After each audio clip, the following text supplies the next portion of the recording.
Wara li temmet l-indirizz tagħha l-imħallef Edwina Grima batet lil ġurati jiddeliberaw dwar dak li semgħu brabta mal-allegat traffikar ta' droga ecstasy li seħħ fis-sena 2008 minn 3 irġiel li qed wieġbu mhux ħatja tal-akkużi miġġubin kontrihom. L-imħallef bdiet l-indirizz tagħha l-erba' wara nofsinhar u kompliet matul in-nofsinhar ta' filgħodu tal-ħamis. Rio Mikallef mill-Marsa li għandu 41 sena, David Tabone minn Naxxar ta' 40 sena u Darren James Vella ta' 35 sena minn Birkirkara qed jiġu akkużati b'diversi reati ta' traffikar ta' droga.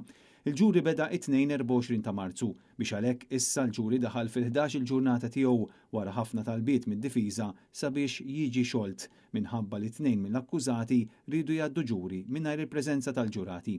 Fil-ġuri rriżulta li kien informer li għadda l-informazzjoni lill-ispettur Neil Harrison li spiċċa mill-korp fir-rang ta' assistent kummissarju.